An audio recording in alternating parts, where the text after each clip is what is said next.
আজকে আপনাদের সামনে এমন এক প্রতিষ্ঠানকে নিয়ে হাজির হব যে প্রতিষ্ঠান নিয়ে খুব একটা সংবাদ প্রচার হয়নি। বাংলাদেশ ফিল্ম আর্কাইভের নাম শুনেছেন নিশ্চয়ই, যে প্রতিষ্ঠানে চলচ্চিত্র ও সংস্কৃতি সংরক্ষণের নামে চলেছে ডিজিটাল লুটপাট, আর এর পেছনে রয়েছে এক অদৃশ্য সিন্ডিকেট যারা যন্ত্রপাতি ক্রয়, অবকাঠামো নির্মাণ ও রক্ষণাবেক্ষণের নামে করেছে অর্থ লুপাট।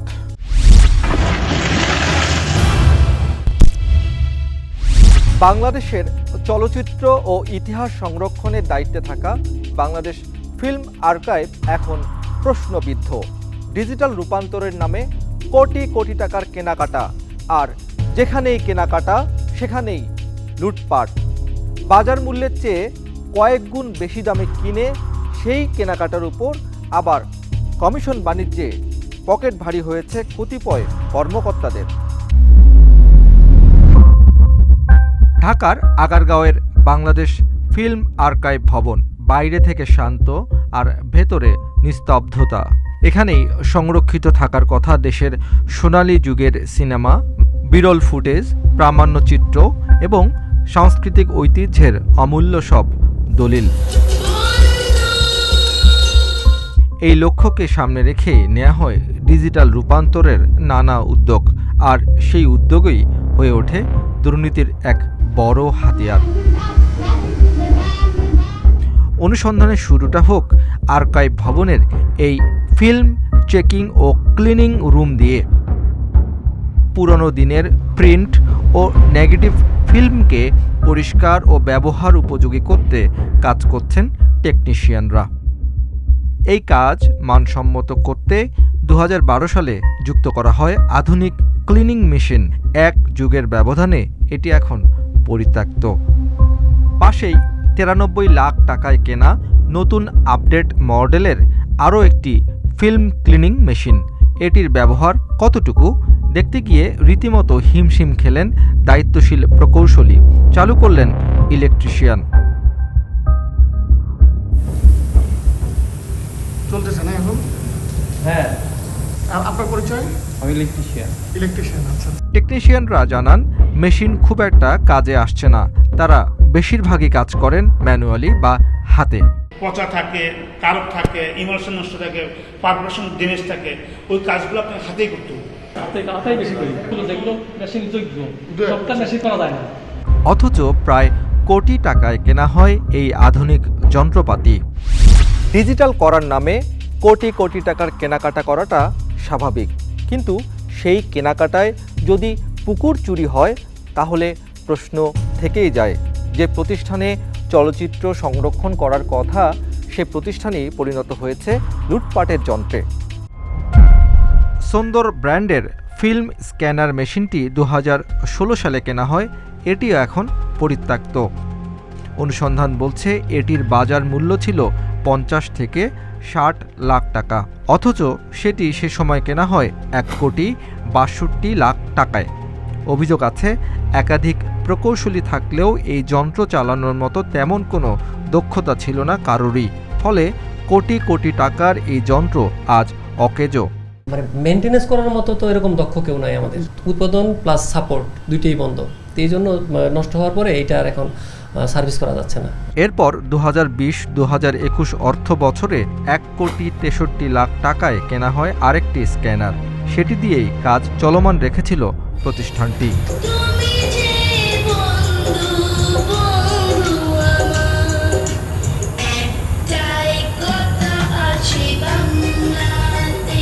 এটি কেনার সময়ও বড় ধরনের অর্থ লোপাটের অভিযোগ রয়েছে। 2026 সালের মে মাসে 2,23,78,000 টাকায় আরেকটি ফিল্ম স্ক্যানার, সফটওয়্যার ও কম্পিউটার সামগ্রী কিনেছে বাংলাদেশ ফিল্ম আর্কাইভ। উমো ইন্টারন্যাশনাল নামের একটি ঠিকাদারি প্রতিষ্ঠান এই স্ক্যানার সরবরাহের দায়িত্ব পেয়েছে। ইতিমধ্যে ব্ল্যাক ম্যাজিক ব্র্যান্ডের স্ক্যানারটি সরবরাহ করেছে প্রতিষ্ঠানটি। বাংলাদেশ ফিল্ম আর্কাইভের একজন ঠিকাদারি প্রশ্ন তুলেছেন এই স্ক্যানারের মান নিয়ে। এইটা হইল মাত্র $38,000 মাল। এটা অনলাইনও আছে, যত মাল আছে সব মিলে tax, VAT, double tax VAT দিয়ে 1,70,00,000। 1,70,00,000-এর মধ্যে এটা কাভারেজ করা যায়, তাই তো? এর মধ্যে আরো 30 লাখ টাকা লাভ থাকতো। তবে এটির প্রকৃত মূল্য কি সেই অনুসন্ধান করেছে টিম তালাশ। ডট ভিশন নামে অনলাইন শপে ওপেন মার্কেটে বিক্রি হচ্ছে ব্ল্যাক ম্যাজিকের এই স্ক্যানারটি। দাম দেয়া আছে 36 লাখ টাকা। পরিচয় গোপন রেখে বাংলাদেশি এই প্রতিষ্ঠানের সাথে যোগাযোগ করি আমরা। তারা জানায় আনুষঙ্গিক যন্ত্রাংশ সহ দাম পড়বে 52 লাখ টাকা। বাংলাদেশ ফিল্ম আর্কাইভে তারাই এটি সরবরাহ করেছেন বলে জানা যায়। তাহলে কি ঠিকাদারি প্রতিষ্ঠান উমো ইন্টারন্যাশনাল এই অনলাইন শপ থেকে কিনে বাংলাদেশ ফিল্ম আর্কাইভকে সরবরাহ করেছে? কিন্তু আমরা আরও একটু খতিয়ে দেখব। ব্ল্যাক ম্যাজিকের বাংলাদেশের অথরাইজড ডিলার মমি এন্টারপ্রাইজ। পরিচয় গোপন রেখে তাদের কাছ থেকে প্রাইস কোটেশন নেয় টিম তালাশের সদস্যরা। স্ক্যানার ও আরও 6টি সাপোর্টিভ যন্ত্রাংশ মিলে রেট দেয় 48 লাখ টাকা। 47 লাখ টাকায় ঠিকাদার উমো ইন্টারন্যাশনাল তাদের কাছ থেকে এটি কিনেছে বলে শেষমেশ স্বীকার করেন। টোটাল আমরা 47,02,044 টাকা টাকা, 2,448 টাকা। 47 টাকা। অথচ ঠিকাদার শুধু স্ক্যানারের দাম ধরেছে 75,50,000 টাকা। প্রকৃত মূল্যের চেয়ে 28 লাখ টাকা বেশি। 15% ভ্যাট দিলেও প্রায় 21 লাখ টাকা বেশি দিয়ে শুধু স্ক্যানার কেনা হয়। ঠিক এভাবে ওই টেন্ডারের প্রতিটি যন্ত্রাংশ কেনা হয় দ্বিগুণেরও বেশি দামে। যেমন আসুস ব্র্যান্ডের এই 4K মনিটর কেনা হয়েছে 1.5 লাখ টাকায়। প্রকৃত মূল্য সর্বোচ্চ 48,000 টাকা হতে পারে। সার্ভার হার্ড ড্রাইভ কিনেছে প্রায় 20 লাখ টাকা বেশি দিয়ে। আর সিপিইউ বাবদ খরচ হয়েছে 30 লাখ টাকা। যখন একটা ধরেন গভর্নমেন্ট পারচেজের ক্ষেত্রে একটা বাজার দর যাচাই তো করা হয়, তাই না? হ্যাঁ, ডেফিনেটলি করা হয়। তো বাজার দর যাচাই করার পরে তখন আমরাই প্রাইসটাই পাই বেশি। বাছাই করলে এই 48,000 টাকার একটা মনিটর 1.5 লাখ টাকা কিভাবে আপনি এটা কিনলেন? এই যে বললাম যে এটা লটের মধ্যে যদি আপনার ইয়া হয় তখন তো ইন্ডিভিজুয়ালি আমি একটা বাদ দিয়া ওটা কিভাবে করব। আর ডায়মন্ড ফিল্ম রেস্টোরেশন সফটওয়্যার কেনা হয় 56,60,000 টাকায়। কিন্তু অনলাইনে এটির দাম দেয়া আছে 10 থেকে 12 লাখ টাকা। ভ্যাট ট্যাক্স মিলে যেটির দাম আসতে পারে 20 লাখের মতো। এ বিষয়ে জানতে রামপুরায় উমো ইন্টারন্যাশনালে গেলে বন্ধ পাওয়া যায় প্রতিষ্ঠানটি। ফোন করলেও সাড়া দেননি মালিক খন্দকার শহীদুল। দামের অসঙ্গতির বিষয়ে টেন্ডার প্রক্রিয়া দায়িত্বশীল কর্মকর্তা অবশ্য দায় নিতে চান না। টেকনিক্যাল স্পেসিফিকেশন বলেন কিংবা বুঝে নেওয়ার বিষয়গুলো বলেন কিংবা যখন বাজার দর বলেন, এগুলো সব এই টেকনিক্যাল জায়গাটা থেকেই হয়। কারণ যেহেতু ওনাদের কাজের সাথে রিলেটেড বেশি, ওইগুলো হয়ে শেষ পর্যন্ত অবশ্যই পরিচালক হয়ে মহাপরিচালক মহোদয় কর্তৃক অনুমোদিত হয়ে থাকে। তো কাজগুলো আসলে বছরের পর বছর স্বাভাবিকভাবে ওনারা যেহেতু এখানের পার্মানেন্ট স্টাফ, ওনারাই করে থাকে। যেখানেই কেনাকাটা সেখানেই উপরি আয়। গুটি কয়েক ঠিকাদার, কর্মকর্তা আর কর্মচারীরা মিলেমিশে করেছেন এই অর্থ লোপাটের কারসাজি। বাংলাদেশ ফিল্ম আর্কাইভের ডিজিটাল ল্যাব। এই ল্যাব ঘিরেই লুটপাট হয়েছে সব থেকে বেশি। একের পর এক কেনাকাটা, কখনো আবার নতুন যন্ত্রপাতি, আবার কখনো বা আপগ্রেডেশনের নামে হয়েছে অর্থ আত্মসাতের মতো ঘটনা। এই কক্ষেই পড়ে আছে অ্যাপেলের নন লিনিয়ার এডিটিং মেশিন। লোকজন নেই, তাই বন্ধ রয়েছে। অথচ এটি কেনা হয় 37 লাখ টাকায়। 2024-2025 অর্থ বছরে ল্যাব 3-এর এই কালার গ্রেডিং ইউনিট কেনা হয়েছে 54 লাখ টাকায়। এটিও সরবরাহ করে ওই উমো ইন্টারন্যাশনাল। অথচ ব্ল্যাক ম্যাজিকের দাভেন্সি রিজলভ মিনি প্যানেল ও কিবোর্ডের দাম মাত্র 3.5 লাখ টাকা। অথচ ফিল্ম আর্কাইভ এই কম্পিউটার ইনস্টল করতে খরচ করেছে আরও 250 কোটি টাকা। পাশেই রয়েছে ফিল্ম রেস্টোরেশন ইউনিট। এটি কিনতে 2023 ও 2024 অর্থ বছরে ব্যয় করা হয় 88,89,000 টাকা। শুধু ডায়মন্ড নামের একটি সফটওয়্যার কিনতেই ব্যয় করা হয় 66 লাখ টাকা। 66 লাখ টাকা একটা সফটওয়্যারের দাম কিভাবে হয় ভাই? আচ্ছা, এখন কিভাবে শুধু ডায়মন্ড বলতে পারবে? এটা আমি কিভাবে বলবো? আচ্ছা, আমারে যখন ডায়মন্ড প্রাইস দিছে, তো আমারে তো প্রাইস তো এরকমই দিচ্ছে। ডায়মন্ড নিতে হবে কেন আপনার? অন্য কোনো সফটওয়্যার, অন্য পৃথিবীর বুকে আর কোনো সফটওয়্যার নাই এরকম ভালো আর দেখি না। এই সফটওয়্যার ব্যবসাটা একটা চক্র সফটওয়্যার। ওই ডায়মন্ড ডালাররা জানে যে ফিল্ম আর্কাইভে ডায়মন্ড ছাড়া আর কোনো কিছু নিবে না, কারণ এই অফিসে এটা নিকে বিয়ে বসে থাকে। বাজারে আরো অন্য সফটওয়্যার আছে, তারা ব্যবহার করবে বলে আমরা এটা ব্যবহার করতে পারি না, আমাদের লোক জানে না। সফটওয়্যার ও কম্পিউটার আপগ্রেডেশনের নামেও চলে টাকা লুটপাট। 2020-2021 অর্থ বছরে নন লিনিয়ার এডিটিং ইউনিট আপগ্রেডেশনের নামে ব্যয় করা হয় 30 লাখ টাকা।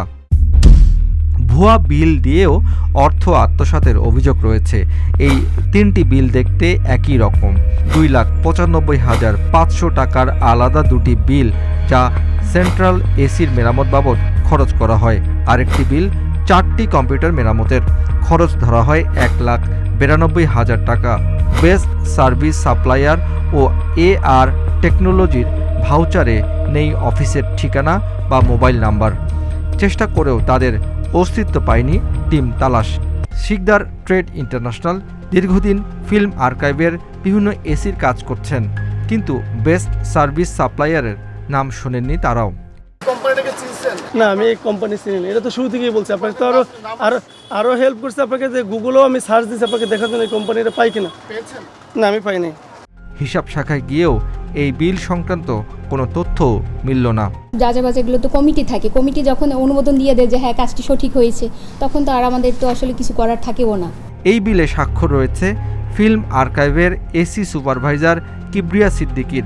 তিনিও এর উত্তর দিতে পারলেন না, পরে কথা বলবেন বলে জানালেন।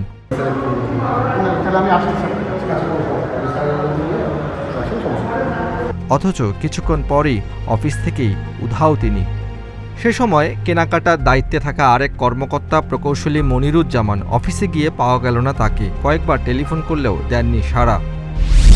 শুধু কেনাকাটাই নয়, রক্ষণাবেক্ষণের নামেও টাকা আত্মসাৎ করা হচ্ছে। নিজেদের 7 জন প্রকৌশলী ও 3 জন টেকনিশিয়ান থাকলেও আউটসোর্সিংয়ের মাধ্যমে জনবল নিয়োগ করে ফিল্ম ভল্ট রক্ষণাবেক্ষণ করাচ্ছে বাংলাদেশ ফিল্ম আর্কাইভ কর্তৃপক্ষ। সেখানেও রয়েছে রহস্য। ফিরছি 4 মিনিট পর। যে কাজ 7,60,000 টাকায় করেছে প্রিমিয়ার ইঞ্জিনিয়ার, সেই একই কাজ একই প্রতিষ্ঠান করেছে অর্ধেকের চেয়ে কম টাকায়। অবাক করা হলেও এমন ঘটনা ঘটেছে ফিল্ম আর্কাইভে। পুরাতন সাদাকালো ফিল্ম ও রঙিন ফিল্মকে ভালো রাখার জন্য বিশেষ তাপমাত্রায় সংরক্ষণ করা হয় এমন 6টি ফিল্ম ভল্ট রয়েছে বাংলাদেশ ফিল্ম আর্কাইভে। এটি স্থাপনের পর নির্মাণকারী প্রতিষ্ঠান প্রিমিয়ার ইঞ্জিনিয়ারিং লিমিটেড বছর 2 রক্ষণাবেক্ষণ করেন। এরপর রক্ষণাবেক্ষণের জন্য 2021 সাল থেকে 2 বছরের জন্য প্রতি মাসে 7,60,000 টাকার চুক্তি হয় প্রিমিয়ার ইঞ্জিনিয়ারের সাথে। এটি দেন তৎকালীন মহাপরিচালক মোহাম্মদ নিজামুল কবির ও তৎকালীন সহকারী পরিচালক মোহাম্মদ মনিরুজ্জামান। এরপর 2023 সালে নিজামুল কবির বদলি হবার পর অস্বাভাবিক এই খরচ চোখে পড়ে নতুন মহাপরিচালক জসিম উদ্দিনের। এরপর নতুন করে টেন্ডার কল করে বাংলাদেশ ফিল্ম আর্কাইভ। সেই টেন্ডারে 3,40,000 টাকায় রক্ষণাবেক্ষণের জন্য প্রস্তাব দেয় এই প্রিমিয়ার ইঞ্জিনিয়ার, কিন্তু এর চেয়ে কম প্রস্তাব থাকায় 2,72,000 টাকায় সেই কাজ পায় ভল্ট মিলস ইঞ্জিনিয়ার্স নামের একটি প্রতিষ্ঠান। তাহলে এখন প্রশ্ন, কেন 7,60,000 টাকা দেয়া হয় প্রতি মাসে? অনুসন্ধান বলছে এই টাকার একটি বড় অংশ দেয়া হতো বাংলাদেশ ফিল্ম আর্কাইভের একটি অদৃশ্য সিন্ডিকেটকে, যারা কেনাকাটা থেকে শুরু করে টেন্ডার প্রক্রিয়া সবকিছুই নিয়ন্ত্রণ করতেন। অস্বাভাবিক বিল তোলার বিষয়ে জানতে প্রিমিয়ার ইঞ্জিনিয়ারিংয়ের অফিসে টিম তালাশ, কিন্তু প্রতিষ্ঠানটির মালিক মৃণাল কান্তি দাসকে পাওয়া গেল না। কথা হলো ম্যানেজারের সাথে। ওই সময় স্পেয়ার পার্টস আমরা কিছু তাদেরকে প্রোভাইড করছি, মানে ওই মেনটেন্যান্সের মধ্যেই ছিল যে কোনো রকম ফল্ট হইলে পারে এটার জন্য যে পার্টস লাগবে সেটা তারা আমরা দেবো, এরকম একটা ইয়ে ছিল। তথ্য বলছে সেই সময়ে যন্ত্রাংশ সরবরাহের জন্য ছিল আলাদা বাজেট, ছিল আলাদা ঠিকাদারও। ফিল্ম আর্কাইভের ক্রয় পরিকল্পনায় দেখা যায় 2021 ও 2022 অর্থ বছরে ফিল্ম ভল্টের ইভোপরেটর ইউনিট ও অন্যান্য আনুষঙ্গিক খরচ ধরা হয়েছে 30 লাখ টাকা। একই অর্থ বছরে ফিল্ম ভল্টের কন্ডেন্সার ইউনিট ও অন্যান্য আনুষঙ্গিক খরচ ধরা হয় 30 লাখ টাকা। ঠিক 1 বছর আগে 2020-2021 অর্থ বছরে ভল্ট ইনডোর ইউনিট ও স্পেয়ার পার্টস বাবদ খরচ করা হয় 32,95,000 টাকা। একই বছর ভল্টের আউটডোর ইউনিটের স্পেয়ার পার্টস বাবদ খরচ করা হয় 16,60,000 টাকা। এরপরেও কেন প্রিমিয়ার ইঞ্জিনিয়ার স্পেয়ার পার্টস সরবরাহ করেছে বলে দাবি করে? এত বেশি হিসেব নিকেশ আপনাদের দেখাবো না, তাহলে আপনাদের মনে হতে পারে আপনাদের নিয়ে অঙ্ক কষতে বসেছি, কিন্তু কয়েকটি খরচের চিত্র তুলে না ধরলেই নয়। এটি বাংলাদেশ ফিল্ম আর্কাইভের দৃশ্যমান একটি মিউজিয়াম বা জাদুঘর। বেশিরভাগ সময় থাকে বন্ধ, নেই চোখ ধাঁধানো কোনো দৃশ্যমান অবকাঠামো। মিউজিয়াম সামগ্রী বিভিন্ন ব্যক্তি ও প্রতিষ্ঠান থেকে বিনা পয়সায় সংগ্রহ করা হয়েছে। তারপরেও প্রতি বছর লাখ লাখ টাকা খরচ হচ্ছে এই মিউজিয়ামের নামে। এটি ছাড়াও আরও দুটি মিউজিয়াম রয়েছে। দ্বিতীয় ও তৃতীয় তলার মিউজিয়াম দুটি থাকে বেশিরভাগ সময়ে বন্ধ, এগুলোর দেখানোর অনুমতি নেই। অনেক অনুরোধ করেও প্রবেশের সুযোগ মেলেনি। তবে মহাপরিচালকের অনুমতিক্রমে একটিতে প্রবেশ করে চোখ কপালে ওঠে আমাদের। বছরে লাখ লাখ টাকা বরাদ্দ, অথচ একই হাল মিউজিয়ামের। তথ্য বলছে 2021-2022 অর্থ বছরে তৃতীয় তলার মিউজিয়ামের ডিজাইন বাবদ ব্যয় ধরা হয়েছিল 50 লাখ টাকা। অথচ এই হলো সেই মিউজিয়ামের অবস্থা। তাহলে প্রশ্ন থেকেই যায়, 50 লাখ টাকায় কি বা ডিজাইন করেছে তারা? ঠিক আগের বছর 2020-2021 অর্থ বছরেও ডিজাইন, শিল্পকর্ম, ক্রয় ও স্থাপনে ব্যয় করা হয় প্রায় 55 লাখ টাকা। প্রতি বছর চলে এমন হরিলুট কারবার। একটি অর্থ বছরের খরচের চিত্র তুলে ধরবো আমরা। 2023 ও 2024 অর্থ বছরে 8,30,97,000 টাকা খরচ দেখানো হয়েছে। প্রতি অর্থ বছরে ঘুরিয়ে ফিরিয়ে একই খাতে বারবার দেখানো হয় খরচ, যার নেপথ্যে থাকে একটি সিন্ডিকেট। কারা এই সিন্ডিকেট, কী বা তাদের ভূমিকা? এবার তাদের পরিচয় জানবার পালা। তবে এই সিন্ডিকেটের প্রধান কারিগর সাবেক মহাপরিচালক নিজামুল কবির। তার মেয়াদে নাকি সবচেয়ে বেশি কেনাকাটার নামে লুটপাট হয়েছে ফিল্ম আর্কাইভে। ফিল্ম আর্কাইভের পুরো অনিয়মের কেন্দ্রে ছিলেন তৎকালীন মহাপরিচালক নিজামুল কবির ও তার ঘনিষ্ঠ কর্মকর্তারা। নিজামুল কবির 2020 সালে মহাপরিচালক পদে বসেন। তার সহযোগী ছিলেন তৎকালীন সহকারী পরিচালক প্রকৌশলী মোহাম্মদ মনিরুজ্জামান, সহকারী পরিচালক মোহাম্মদ আরিফুজ্জামান, উপসহকারী পরিচালক ও ল্যাব ইনচার্জ প্রকৌশলী মোহাম্মদ রাশিদুল আলম গাজী, এসি সুপারভাইজার কিবরিয়া সিদ্দিকী, উপসহকারী প্রকৌশলী স্মিতা বড়ুয়া ও হিসাব রক্ষণ কর্মকর্তা জাকিয়া পারভিন। মানুষ আসলে মানুষ তো আর ফেরেশতা না, নিজের অজান্তে কোনো ভুল ত্রুটি হতে পারে। আমি সবসময় চেষ্টা করেছি আন্তরিকতার সাথে কাজ করার জন্য, সততার সাথে কাজ করার। এই প্রক্রিয়াগুলোর মাঝখানে আমি যতটুকু জানি যে আমি কারোর সাথে সরাসরি কথা বলে যে আপনাকে কাজ দিব, এই হিসেবে আমি স্পেকটাকে এইভাবে একটু ঘুরাই দিলাম যাতে আপনি কাজটা পান। মানে এটা আমার জানার মতো করা হয় না, আমি এই কাজটা করি নাই আর কি। টেন্ডার প্রক্রিয়া, কেনাকাটা, স্পেসিফিকেশন তৈরি ও রক্ষণাবেক্ষণ সবকিছুই নিয়ন্ত্রণ করতেন তারা। এদের বট গাছ হিসেবে শেল্টার দিয়েছেন এই মোহাম্মদ নিজামুল কবির। তার আশীর্বাদেই অবৈধ টাকা উপার্জনের সুযোগ পায় ওই সিন্ডিকেটের সদস্যরা। সে সময় তাদের কেউ কেউ কেনেন নতুন ফ্ল্যাট, গাড়ি। মিরপুরের পীরের বাগের এই ভবনে 1400 স্কোয়ার ফিটের ফ্ল্যাট কেনেন প্রকৌশলী মনিরুজ্জামান। পার্কিংয়েও দেখা মিলল তার ব্যক্তিগত গাড়ি। রাজধানীর পশ্চিম আগারগাঁওয়ের এই ভবনেও স্বজনদের নামে কিনেছেন আরেকটি ফ্ল্যাট। নিজামুল কবিরও করেছেন টাকার পাহাড়। রাজধানীর আগারগাঁওয়ের দুটি ফ্ল্যাট সহ সাভারের হেমায়েতপুরের আলমনগর হাউজিংয়ে এই ভবনে রয়েছে তার 4টি ফ্ল্যাট। এই ফ্ল্যাটের ভাড়া তোলেন ফিল্ম আর্কাইভের এসি সুপারভাইজার কিবরিয়া সিদ্দিকী। নিজাম সাহেবের 4টা, কিবরিয়া সাহেব হচ্ছে নিজাম সাহেবের যেগুলো আছে এগুলো ব্যবসা করে। এই কিবরিয়া সিদ্দিকেরও ফ্ল্যাট রয়েছে এই ভবনে। সদ্য দায়িত্ব নেয়া মহাপরিচালক বলেন, এসব অভিযোগের বিষয়ে খতিয়ে দেখা হবে, ত্রুটি মিললে ব্যবস্থা নেওয়া হবে বিধি অনুযায়ী। আমরা অবশ্যই এটা যাচাই বাছাই করে আমরা দেখব, এবং যদি দায়ী হয়ে থাকে তাদের অবশ্যই আমাদের যে সরকারি বিধিবিধান অনুযায়ী সেই অনুযায়ী আমরা ব্যবস্থা নেব তার বিরুদ্ধে। সংস্কৃতি রক্ষায় যখন অনিয়ম, ও দুর্নীতির ঘটনা ঘটে তখন প্রশ্ন শুধু একটি প্রতিষ্ঠানের বিরুদ্ধেই থাকে না, কাঠগড়ায় দাঁড়ায় পুরো একটি সিস্টেম। ফিল্ম অ্যান্ড আর্কাইভের ঘটনাও হয়তোবা সেই বাস্তবতারই প্রতিফলন।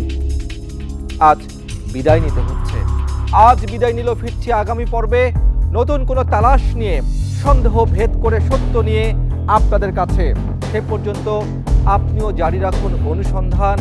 মনে সন্দেহ জায়গায় এমন কিছু দেখলে তালাশ করুন, ভেঙে ফেলুন দৃষ্টির সীমানা। তালাশ টিম থাকবে আপনার সাথে।